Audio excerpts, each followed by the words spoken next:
Doctor శిల్ప women's clinic Kondapur. ఈ రోజు నేను చెప్పదలుచుకున్న టాపిక్ ఎవరికి ఇంటెన్సివ్ ట్రీట్మెంట్, వామిటింగ్ ఉన్న పేషెంట్స్ కి ఎవరికి ఇంటెన్సివ్ ట్రీట్మెంట్ ఎప్పుడు ఎలా ఎందుకు తీసుకోవాలి ఇది చెప్పదలుచుకున్నాను. Intensive treatment only for vomitings. చాలా మందికి ఏంటి వాంతులు అనేది మొదటి 3 నెలల్లో ఎక్కువ శాతం ప్రెగ్నెంట్ ఉమెన్ కి చూడడం జరుగుతుంది. ఈ మొదటి 3 నెలల్లో వచ్చే వాంతుల వల్ల కొంతమందికి అడ్వైస్ చేయడం జరుగుతుంది. ఎవరికి కొంచెం హాస్పిటల్లో అడ్మిట్ చేసి 2 రోజుల వరకు కానీ 1-2 రోజుల వరకు కానీ ఉండాల్సిన అవసరం ఉండొచ్చు అని మీ గైనకాలజిస్ట్ మీకు ఇన్ఫార్మ్ చేసినప్పుడు వెంటనే కంగారు పడకుండా అసలు ఎందుకు హాస్పిటలైజేషన్ అవసరము అనేది తెలుసుకోండి. హాస్పిటలైజేషన్ ఎందుకంటే గైనకాలజిస్ట్ మొదట్లో అడ్వైస్ చేసేది ఫస్ట్ వాళ్ళ ఇన్వెస్టిగేషన్స్, బ్లడ్ ఇన్వెస్టిగేషన్స్ కానివ్వండి, వాళ్ళలో ఉండే పల్స్ రేట్, హార్ట్ రేట్ ఎలా ఉంది, వాళ్ళ ఆక్సిజన్ శాతం ఎలా తీసుకోగలుగుతున్నారు, శ్వాస తీసుకోవడంలో ఏమైనా ఇబ్బంది పడుతున్నారా, లేదా వాళ్ళల్లో బీపీ లెవెల్స్ ఎలా మెయింటైన్ అవుతున్నాయి. అంటే సడన్ గా బీపీ లెవెల్స్ పడిపోవడం కానీ, పల్స్ రేట్ ఎక్కువగా, హార్ట్ రేట్ అనేది ఎక్కువగా పెరుగుతున్నప్పుడు,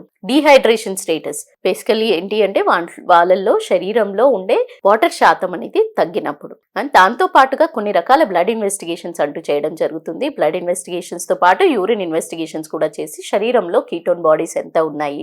ఈ రకమైన బ్లడ్ ఇన్వెస్టిగేషన్స్ లో ఎప్పుడైతే డిహైడ్రేషన్ స్టేటస్ అనేది డిటెక్ట్ అవుతుందో, డిహైడ్రేషన్ కాకుండా శరీరంలో కీటోన్ బాడీస్ అనేది ఎక్కువగా పెరుగుతూ ఉన్నప్పుడు వాళ్ళకి ఆ టైంలో బిడ్డకి కూడా, తల్లికి మంచిది కాదు, అట్ ద సేమ్ టైం బిడ్డకి కూడా మంచిది కాదు. సో ఇలాంటి వాళ్ళకి ఎప్పుడైతే ఇన్వెస్టిగేషన్స్ లో డిటెక్ట్ చేయడం జరుగుతుందో వాళ్ళని అడ్మిట్ చేసి వాళ్ళల్లో హైడ్రేషన్ శాతం అంటూ పెంచడం. హైడ్రేషన్ ఎలా పెంచాలి?